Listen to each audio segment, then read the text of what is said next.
섬김과 봉사의 삶을 살자, 이런 제목으로 같이 은혜를 나누고자 합니다. 먼저 우리 교우들끼리 잠시 교제의 시간을 가지십시다. 형제님 사랑합니다. 자매님 축복합니다. 이렇게.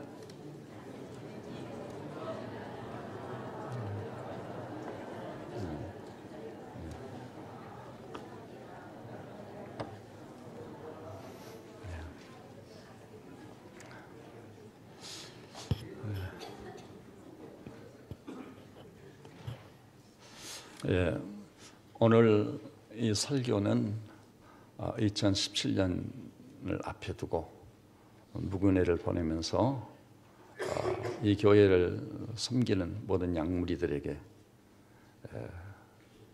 절실히 요구되는 그런 말씀이라 하겠습니다. 연말이 되면은 교우들 중에 많은 분은 아니에요. 더러 몇몇 분이 목사님 이러이러한 행편 때문에 좀 쉬고 싶습니다. 새해에는 내가 하던 사역을 내려놓고 싶습니다. 그런 분들이 계세요. 우선은 목사로서 이해를 합니다. 세상을 살면서 얼마나 힘들고 어려웠을까. 믿음이 분명히 있는데 주님 일, 교회 일, 하나님의 일을 좀 내려놓고 싶었을까. 이해가 간다고요. 그러면 제가 아유 집사님 너무 힘들었을 것 같다. 나라도 그랬을 것이다. 이해는 한다. 그럼에도 불구하고 강력하게 권면을 합니다. 하나님이 우리는 우선순위니 또 사람이 살다 보면은 오르막길도 있고 내리막길도 있잖아요. 또 어떨 때는 진짜 길이 안 보이고 답이 안 보여. 교회 일이고 주님 일이고 좀 내려놨으면 좋겠다. 이런 생각이 오기도 하거든요. 또 물론 그중에는 오해는 하지 마세요. 좀 편하고 싶어서 교회 일 좀 안 하면 얼마나 자유롭고 편할까. 이런 생각 때문에 또 사역을 좀 놓고 싶다는 그런 교우들이 더러 계십니다. 그래서 제가 간곡하게 권면하지요. 왜냐하면 제가 이 교회 담임 목사다 보니까 내 생각을 하는 게 아니라 교회의 머리는 누구세요? 주 예수 그리스도이십니다. 주님이 어떻게 생각하실까? 항상 제가 목회하는 방식은 그것이 최우선입니다. 주님이라면 어떻게 하실까? 찰스 셀던이 쓴 예수님이라면 어떻게 하실까? 그 책이 벌써 20여 년 됐나요? 충격파로 제게 다가왔거든요. 내가 목사이면서 믿는다고 하면서도 예수님이라면 어떻게 하실까? 이것을 묻지 않고 행한 일이 너무 많았구나. 내 생각대로 내 뜻대로 내 멋대로 목회를 하고 목양을 해온 게 아닐까. 그래서 찰스 셀던 예수님이라면 어떻게 하실까? 이것이 항상 목회 현장에서 제 앞에 딱 기다리고 있는 거예요. 그렇기 때문에 1년여 동안 힘겹게 살아온 교우들한테도 주님 일을 놓으시면 안 됩니다. 그렇게 강력하게 권면을 하는 것이죠. 근데 오늘 이 설교가 사실 그거예요. 혹시 이제 연말이 됐으니까 목사님 목자 좀 그냥 놨으면 좋겠습니다. 교사 좀 쉬었으면 좋겠습니다. 목사님 성가되면서 은혜도 받긴 받았지만은 시간 맞춰서 나와가지고 연습해야 되고 다른 사람 밥 먹고 차 한잔 나누고 교제하는데 또 연습에 매진해야 되고 조금 쉬고 싶습니다. 이제.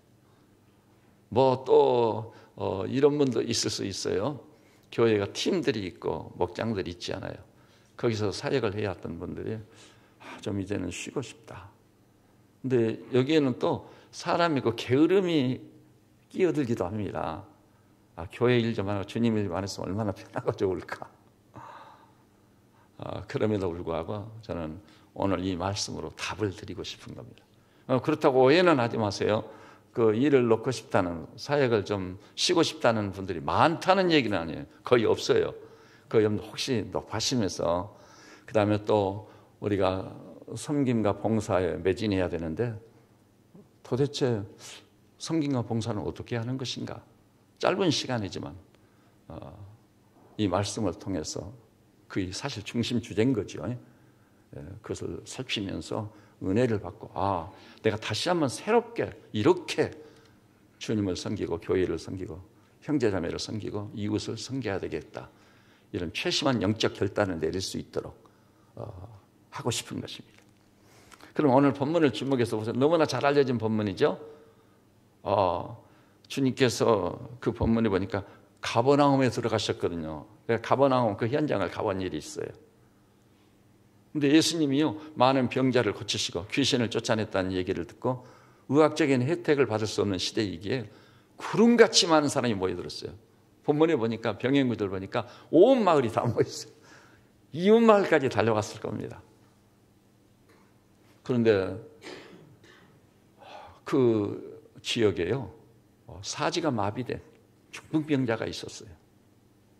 한 번도 자기 발로 선 적이 없고 걸어본 적이 없습니다. 얼마나 암담하겠습니까? 아마 그 병자는 수없이 죽고 싶을 것을, 이렇게 사느니 차라리 죽는 게 낫지 않을까. 그 전지의 시면에 그 고민과 번뇌와 고뇌에 찬 삶을 그 입장에 있어보지 않은 우리로서 감히 이해할 수 있겠습니까? 근데요, 그 중풍병자에게 아마 가족인지 아니면 이웃 친구인지는 몰라도 네 사람이 나서가지고 들것을 만들었습니다.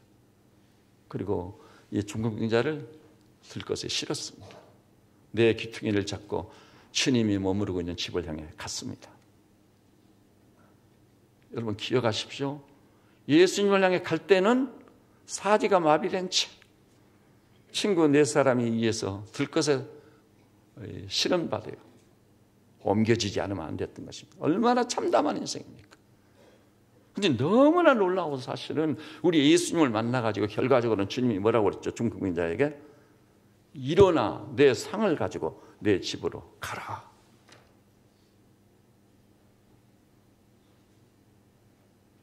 자기 발로 걸어본 사람이, 일어나 본 적이 없는 사람이 일어설 수 있었어요. 믿음으로 딱 일어나니까 일어나지는 거예요. 들것을 딱 들었습니다. 그 들것이 들어지는 거예요. 그 많은 사람을 뚫고 집을 향해 걸어가요.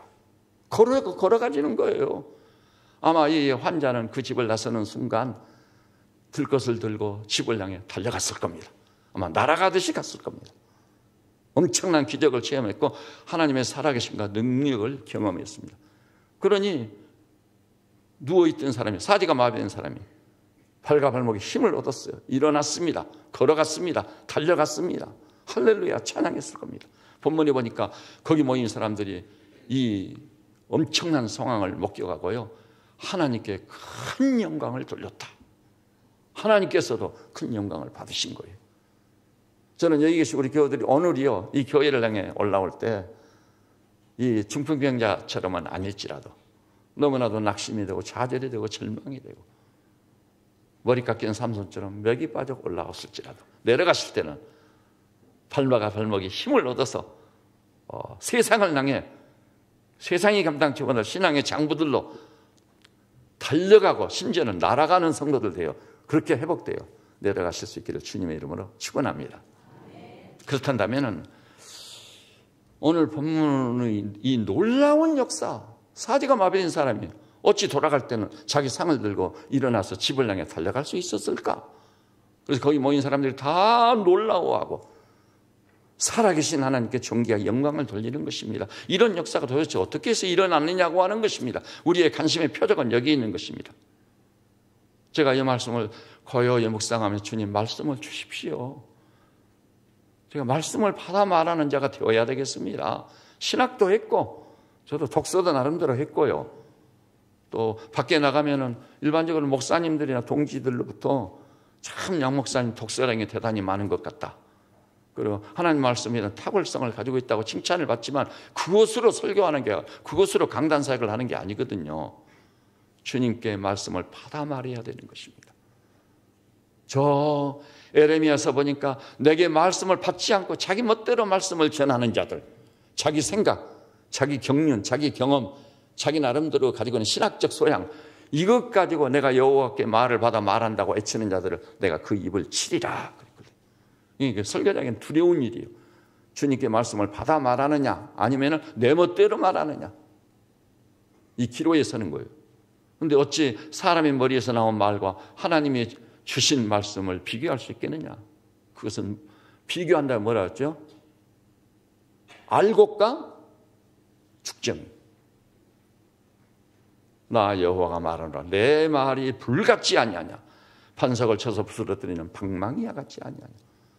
하나님의 말씀을 받아 말할 때 이런 놀라운 역사가 일어날 줄 믿습니다. 그럼 오늘 본문의 이 놀라운 역사를 제가 이제 고요히 묵상하면서 주님 말씀을 받아 말하는 자가 되어야 되겠는데 말씀을 주십시오. 그랬을 때 번쩍 떠오르는 게 첫째는 환자가 있습니다. 중풍병자예요. 사실 이 본문의 주역은요, 예수님 다음에는 중풍병자입니다. 근데 성경의 사건은요, 외행적으로 보면 중풍병자 한 사람에 국한된 사건이에요. 이 사건은 2000년 전에 가버나움에서 끝나버린 사건이에요. 나와 상관이 없어 보여요. 그런데 성경에 기록된 모든 말씀은 상징성과 대표성을 지니고 있는 겁니다. 그래서 우리는 피상적으로 말씀을 볼 게 아니라 그 말씀의 배경, 배우를 들여다볼 수 있어야 돼요.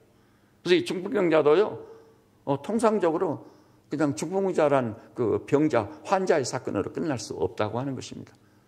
이 중풍병자가 상징하고 있는 존재가 있어요. 이 중풍병자가 대표하고 있는 사람들이 있는 거예요.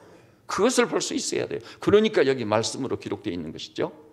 그렇다면 오늘날 중풍병자는 누굴까? 이 시대의 중풍병자는 누굴까? 한번 생각해 보는 것입니다. 아마 첫째는 가난한 사람을 꼽을 수 있을 겁니다. 돈이 너무 없어가지고 내일 아침 끓일 식물이 없는 거예요. 그럴 때 얼마나 낙심이 되고 좌절이 되고 절망이 되겠어요. 유명한 시인 괴테는 그렇게 말했어요. 북풍한 서울 몰아치는 저녁, 먹을 것을 달라고 울부짖는 자녀들을 채우면서 그 저녁을 지나보지 않고는 인생을 논하지 말지어다. 사실 이 나라도요, 너무 못 살 때가 있었어요. 여러분 연세가 있는 분들은 좀 기억하실 거예요. 선거 때가 되면 구호가 어떤 게 나오죠? 배고파 못 살겠다, 갈아치우자. 저 어렸을 때 그 벽보를 보고 다니면서 가슴이 서늘이 오더라고요. 그때 실제로 굶어 죽는 자가 있었습니다. 제가 고등학교 다닐 때 방학간 얻어서 자취를 했는데요. 제가 자취하는 집 옆에 이웃들이 계세요. 근데 새벽 3시 되면은 그 떡 치는 소리가 들려요. 처음에는 무슨 소리인지 몰랐는데 우리 주인한테 물어보니까 이웃집 아주머니들이 떡을 치고 있대요. 새벽같이 일어나서 떡을 만들고 두부를 만들어 이른 아침 팔러 나가는 거예요. 그분들은요, 먹을 게 마땅치 않으니까 나물 같은 것을 뜯어가지고 죽을 써먹는 거예요. 그래서 얼굴이 부숭부숭 풀떡이 올라가죠. 정말 힘겨운 시절이었습니다. 진짜 가난하면요, 다음날 끓일 거리가 없을 때는 그거보다 참담한 일이 없는 거예요. 진짜 참담해요. 그 어렵고 힘든 삶을 살아가는 마음을 헤아릴 줄 아는 그리스도의 상한 마음이 마땅히 우리에게 있어야 될 줄로 믿습니다. 여러분, 그래서 성경에 보니까요, 구약의 주된 메시지 중에 하나가 뭐죠? 네가 갇힌 자를 돌아봤느냐, 고아들을 돌아봤느냐, 과부들을 돌아봤느냐. 우리를 향한 주님의 문제를 제기하는 말씀인 것입니다. 그 다음에요, 또 환자들이 있을 겁니다. 병든 사람들. 아마 여기도요, 이 치유가 거의 불가능한 그런 병을 알아본 분들이 계실 겁니다. 병원에 누워 있고 있노라면 내가 이 병원을 살아서 나갈 건가, 죽어서 시신으로 나갈 것인가, 그런 고민에 빠져버린 경험을 가지고 있는 분들도 있을 거예요. 이 육신이, 여러분, 감기만 심하게 걸려도 어때요? 진짜 힘들어요. 경험 많이 해보셨죠? 그런데 치유가 힘든 그런 질병에 걸려봐요. 그 질병에 결박당하고 나면은 내 중에는 이렇게 아프게 보면 차라리 부름받아 가는 게 좋겠다, 그런 경우도 있다고요. 이렇게 육신의 질병과 병마 때문에 생사의 기로에서 고통을 당하는 그런 이웃들을 그리스도의 마음으로 품고 가야 될 줄로 믿습니다.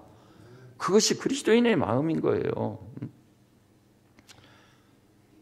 그러면요, 가난하지 않은 사람, 부한 사람이죠.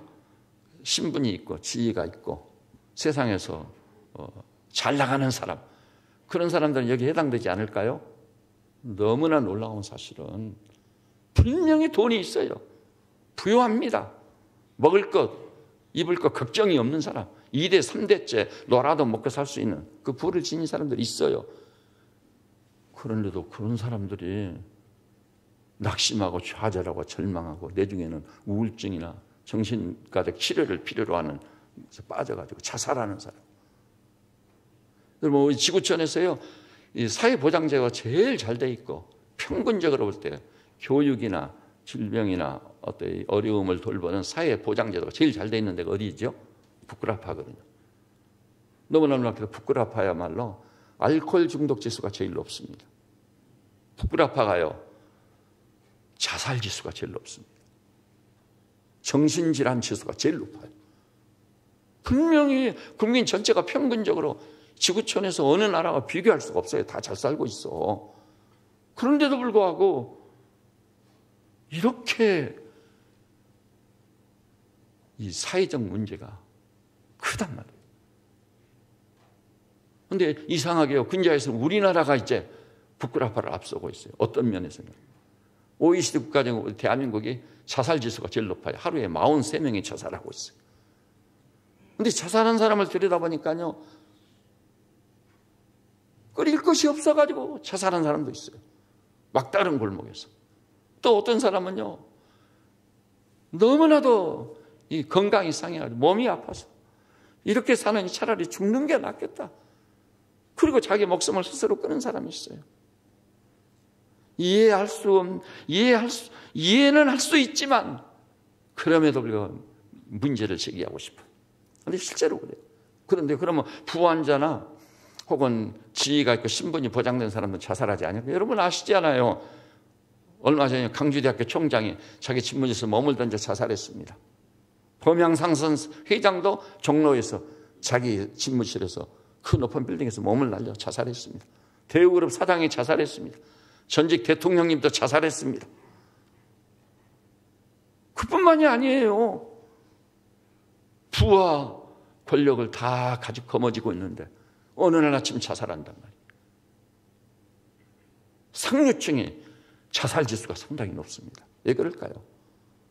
병은 아니고 가난은 아니지만 영적인 질병이 심각한 거예요. 영적으로 너무 가난한 거예요. 인생의 가치나 의미가 없어. 왜 살아야 되는지. 이 땅에서 살아가는 문제가 해결되고 나니까 그 다음에는 왜 살아야 되느냐. 삶의 의미는 뭐냐. 삶의 가치는 뭐냐. 인생은 죽으면 그만이란 말인가. 이것이 자신을 엄습해 올 때 답이 없으면 살다 죽는 거나 지금 죽는 거나 매 한 가지라. 총 한 자르면 인생 문제가 해결돼요. 빵 하고 죽으면 끝나는 거죠. 그래서 자살을 선택하는 거예요. 너무 놀라운 사람, 스타들도 자살하지 않습니까?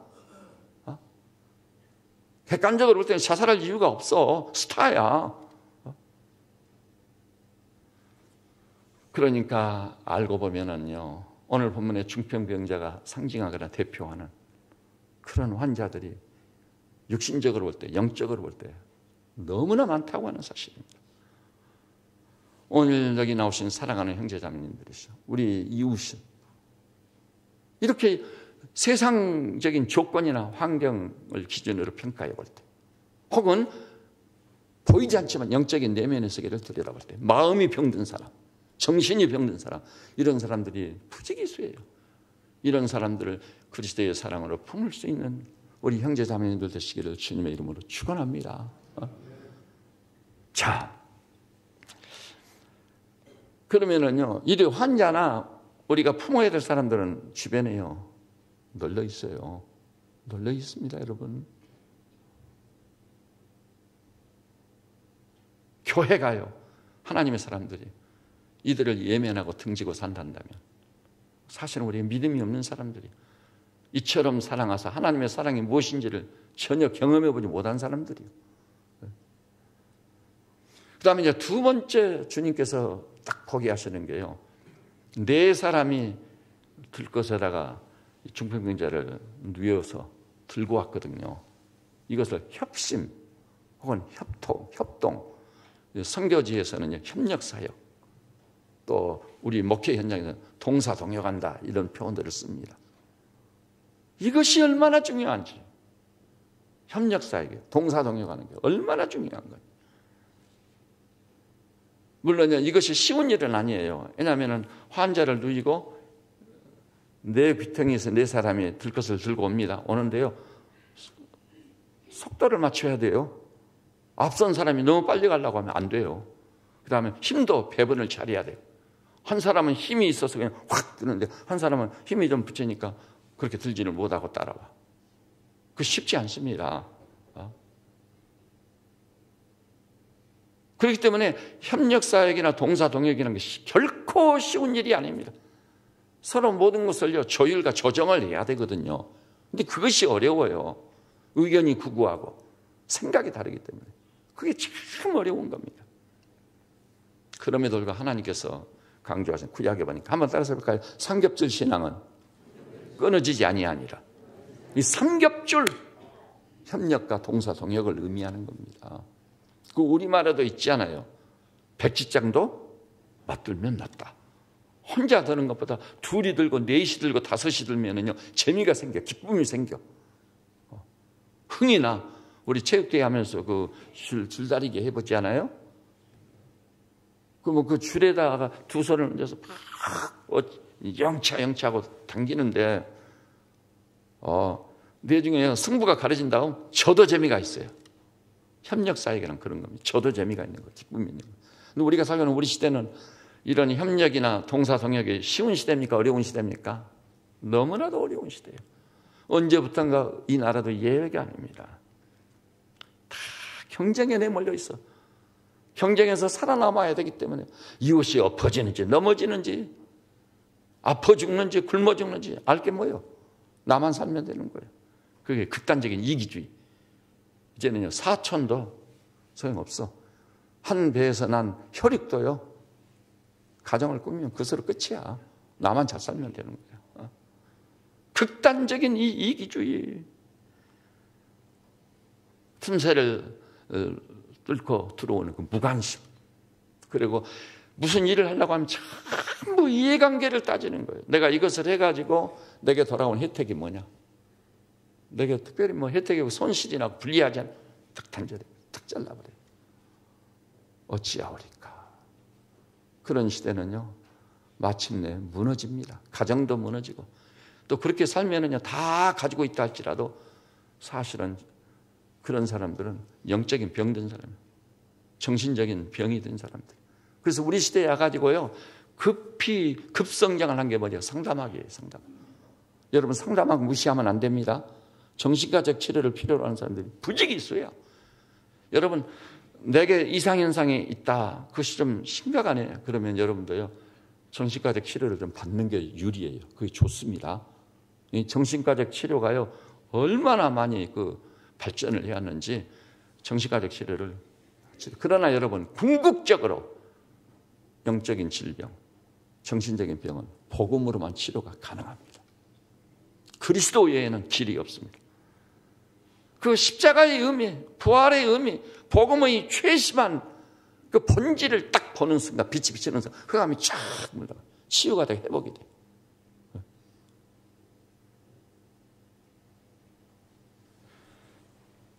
오늘 여기 나서 우리 세비치 양무리들이요, 새해를 앞두고 최선을 다해서 주님 우선순위 때문에 주님께서 담당해 주실 거다. 내가 힘으로 아니되고 능으로 아니되지만 오직 주의 신으로 되느니라.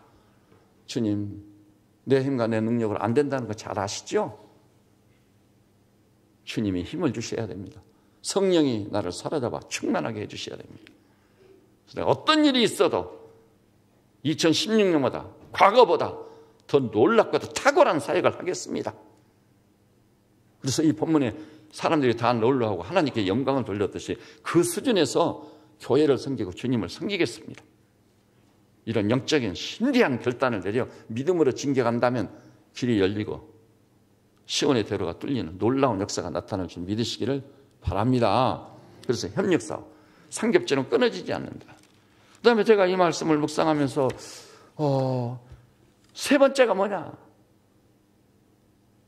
이 친구를 강가에 실어가지고 예수님 앞으로 인도하는 이 사람들이요, 어떤 장애물이 있어도 포기하지 않았다는 거예요. 포기하지 않았습니다. 여러분, 우리 2장 4절을 한 목소리로 한번 봐볼까요? 2장 4절 시작.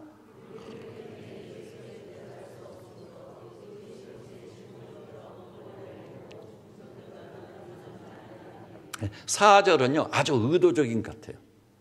주님께 나아가는 길목에 포진하고 있는 장애물을 의도적으로 지적하고, 무리들 때문에 온 마을이 다 모여버렸으니까 사람을 들고 어떻게 예수님 앞에까지 갈 수 있단 말인가. 여기 장애물이에요. 그래서 무리들 때문에 예수께 데려갈 수 없다고 본문은 말해주고 있어요. 그러니까 길을 또 찾는 거예요. 주님이 계신 그 집에 지붕으로 올라가 지붕을 뜯은 거예요. 근데 물론 유대인의 가옥은 2층이나 다락으로 올라갈 때 밖에가 계단이 있는 거예요. 밖을 통해, 그 밖에 있는 계단을 통해 올라가는 거예요. 그렇다 할지라도 쉬운 일이 아니에요. 그리고 남의 집이지 않아요. 그래가지고 그 계신 곳에 지붕을 뜯었습니다. 본문에 보면 구멍을 냈다. 그러면 이 지붕을 뜯고 구멍을 낼 때 아마 먼지나 티끌이 좀 떨어질 거 아니에요. 그러면 사람들이 무슨 짓이냐고 집주인도 가만히 있지 않을 수 있어요. 그것을 다 각오하고 감수하고 지붕을 뜯고 구멍을 내서 중풍병자가 누운 상을 달아내렸다. 예수님 앞에 달아내리지 않으면 안 되게 되는 거예요. 어느 것 하나도 쉬운 일이 아니야. 대체로 여기서 첫 관문에서 포기한 사람, 둘째 관문에서 포기한 사람, 우리가 성인껏 했지만 안 되니 어떻게 하나, 세 번째 관문에서 포기한 사람 다 그럴 거예요. 근데 이 사람들은요 포기하지 않고 끝까지 마침내 강가에 그 중풍병자를 실어가지고 예수님 앞에 다 내리게 된 겁니다.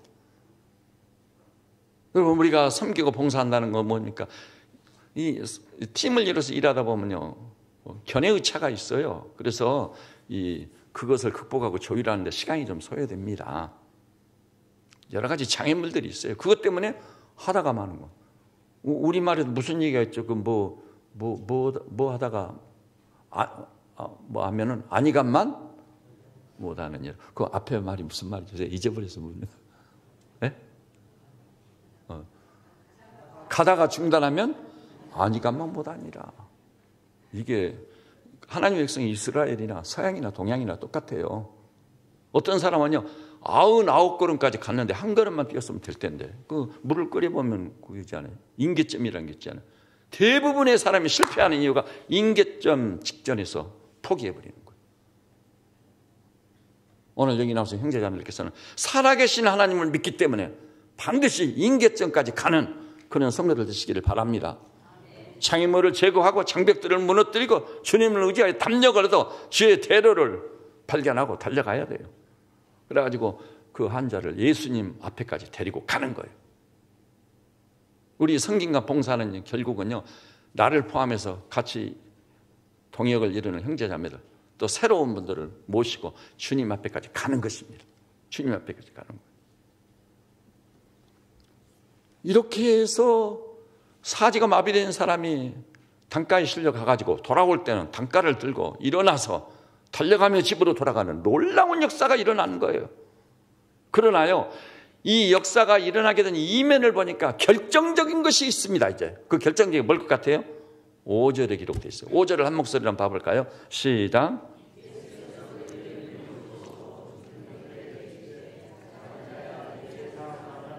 네. 보십시오. 아무리 병든 사람일지라도 친구들이 들것에 실어서 협력사역을 통해 데리고 왔다 할지라도 또 예수님 앞에까지 왔다 할지라도 성김과 봉사의 결정적인 것은 뭐냐? 이 기적의 배후에 하나님께서도 영광을 받으시는 이 위대한 사건의 배후에 결정적인 것이 무엇이었느냐? 예수께서 그들의 믿음을 보시고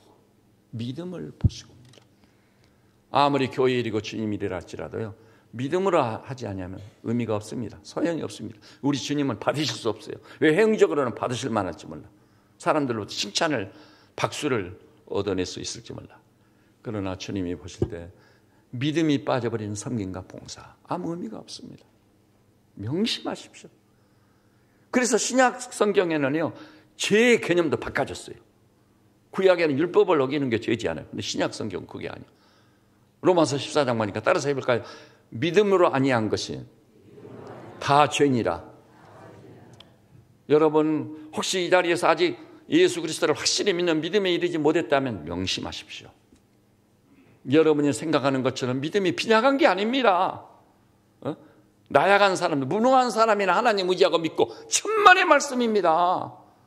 하나님은 천지의 대주제이십니다. 살아 역사하시는 분이십니다. 그 하나님을 의지하면은 그 하나님을 의지하여 담력을 얻는다고 그래요. 여호와를 앙망하는 자는 새 힘을 얻어 독수리의 날개 치며 올라감 같을 것이요 달려가도 건미치 않고 걸어가도 피곤치 아니하리로다. 이런 놀라운 역사의 주역이 될 줄로 믿습니다. 오늘 여기 나오신 분들 가운데요, 지난 1년 돌아볼 때 살면서 너무 힘들고 힘이 버거워서 낙심하고 좌절하고 절망한 분들 계신가요? 오늘 이 메시지를 듣고요, 주님 앞으로 다시 가십시오. 그리고 뭡니까? 히브리 12장 2절 보니까 믿음의 주요 우리를 온전케 하시는 이신 예수를 바라보자. 그거예요. 이사야 선지자가 외쳤듯이 오직 여호와를 앙망한 자, 앙망해 보십시다. 진짜 믿음을 갖고 하나님을 앙망하고 예수를 바라보면요, 놀랍게도 그건 새 힘을 주시는 거예요. 세상이 감당치 못할 신앙의 장부가 되게 하시는 거예요. 내가 왜 이렇게 달라졌지? 순식간에 달라지는 것이 전제가 흔들리는 거예요. 그리스도 안에 있으면 새로운 피조물 되고 이전 것은 지나가고 보라 새 것이 되고 환희가 터지는 겁니다. 그래서 사실 환자라고 아까 명명해서 제가 육신적인 질병이나 가난, 그 다음에 영적인 정신적인 그 병, 이거 거론했지 않아요? 그런 것들이 싹 해결돼 버려요. 목사님 몸이 아픈데요, 목사님 가난한데요, 목사님 마음이 침체돼 가지고 내 마음대로 회복이 안 되는데요. 진짜 하나님을 만나면은 오늘 중풍병자를 통해 하나님이 그것을 보여주시는 거예요. 산상설계를 주님이 말씀했습니다. 너희가 무엇을 입을까 무엇을 먹을까 염려하지 말라. 이 모든 것이 너희에게 있어야 할 길을 너희 천부께서 아시느니라. 너희 쓸 것을 그리스도 안에서 영광 가운데 풍성하게 채우시리라. 하나님이 살아계시다면은, 그리고 우리말에도 있잖아요. 산입에 거미줄 치랴. 여러분 염려하지 마십시오. 주님은 이렇게까지 말씀해요. 염려함으로 네 키 한 자나 키울 수 있느냐? 아무것도 염려하지 마. 너희 구할 것을 감사함으로 하나님께 하라. 우리 기독교 신앙이라는요, 삶의 현장에서 발언권이 엄청나게 센 거예요. 모든 것을 잠잠하게 만들어버려요. 잠잠하라. 다만 문제는 어디 있습니까? 내가 믿음이 없는 거예요. 주님이 꾸짖었어요. 할 수 있거든요. 무슨 말이냐? 믿는 자들에게는 능치 못할 일이 없느니라. 이 살아있는 믿음을 가져야 됩니다. 주님께서 이들의 믿음을 보시고 그 순간이요, 중풍병자가 질병에서 놓이는 정도가 아니요, 5절 하반절 보니까 중풍병자에게 이르시되 작은 자야 네 제사함을 받았느니라. 근본적인 구원이 임하는 겁니다. 영원한 생명에 참여하게 되는 거예요. 이게 분명히 구원 사건입니다. 내 제사함을 받았느니라. 구원 사건입니다. 천하보다 귀한 생명이 구원을 받고 생명에 참여하는 것보다 더 귀한 일이 어디 있겠습니까? 저는 새벽전원에 오늘 이 자리에 온 우리 형제자들께 한 번도 죄됨이 없이 주님의 말씀을 통해 네 죄가 진홍같이 붉을지라도 양털처럼 희어질 것이요 주홍같이 붉을지라도 흰 눈같이 희어질 것이라는 놀라운 말씀을 받고, 내가 이제 의인이 됐구나. 용서받은 죄인, 하나님의 자녀, 그의 거룩한 백성, 하나님의 사랑받는 양. 그래서 나의 아버지요, 나의 목자요, 이렇게 부를 수 있는 위대한 인물들로 존재적 변화가 있으시기를 주님의 이름으로 축원합니다. 구원 사건입니다. 구원의 은혜를 입은 거예요. 거기 모여있는 지도 계층이 예수님을 향해 시비를 걸었잖아요. 이 사람이 어찌 이렇게 말하는가? 신성모독이로다. 왜냐하면 사람의 죄는 하나님만이 용서하실 수 있거든요. 누가 능히 하나님 한 분의 죄를 사하겠느냐? 예수님이 이걸 다 아시고 중심에 이르시되 중심에 그 시비를 거는 자들이 이르시되 어찌하여 이것을 마음에 생각하느냐? 중풍병자를 향해 네 죄사함을 받았느니라 하는 말과 일어나 내 상을 가지고 걸어가라 하는 말, 어느 말이 더 좋으냐? 여러분, 어느 말이 더 귀한 말인 거죠? 내 죄사함을 받았느니라. 죄가 진짜 용서를 받고 죄에서 자유를 얻으면 엄청난 변화가 일어나는 거예요. 성량받은 환희와 감격이 있는 겁니다. 그리스도 안에서 새로운 피조물로 지음을 받아 세워지는 겁니다. 그때 기적의 역사가 일어나는 거예요. 그런데 구원의 역사를 주신, 은혜를 주신 주님께서 중풍병자에게 말했습니다. 일어나 내 상을 가지고 집으로 가라. 오늘 여기 나오신 사랑하는 성도들이에요. 우리가요, 주님이 하시는 말씀들을 예사롭게 받아넘기면 안 돼요. 중풍병자에게 주시는 말씀, 일어나 내 상을 가지고 집으로 가라. 세 마리. 일어나라. 내 상을 들어라. 네 집을 향해 걸어가라. 구체적인 음성입니다. 삼중적 명령입니다. 그럴 때 이 중풍병자가 일어났으며 자기 상을 들었으며 사람들이 저 웬일이야 저거? 다 알고 있는 중풍병자. 그러는 뚜벅뚜벅 사람들을 뚫고 걸어가는데 나가자마자 달려가는 거예요. 이 일이 도대체 내게 일어난 일 어떤 일이냐 이거. 하나님이 하신 일이구나. 참으로 경이롭다. 신비롭다. 기적이다. 외치며 달려가는 거예요. 아마 이 사람은 가가지고 주변 이웃들이나 마을 사람에게 지대한 영향력을 발휘했을 겁니다. 하나님의 능력을 체험한 사람. 일을 어떻게 했겠습니까? 가족들을 어떻게 헌신했겠습니까? 이웃을 부추기며 사는데 얼마나 놀라웠겠습니까? 이런 기적의 역사가 내게 일어나야 되는 것입니다. 오늘 여기 나오신 사랑하는 믿음의 식구들이요, 중풍병자가 믿음을 가졌을 때, 그의 친구 네 사람이 믿음을 가졌을 때, 그 믿음의 섬김과 믿음의 봉사에는, 그것을 보는 순간, 그 믿음을 인정하는 순간 우리 하나님께서 구원을 주시고 치유를 주시고 전제적 변화를 가져오도록 축복하신 거 믿으시기를 바랍니다. 여러분이 교회를 섬겼을 때 바로 이 시간부터 이 일 저 일 믿음으로 하십시오.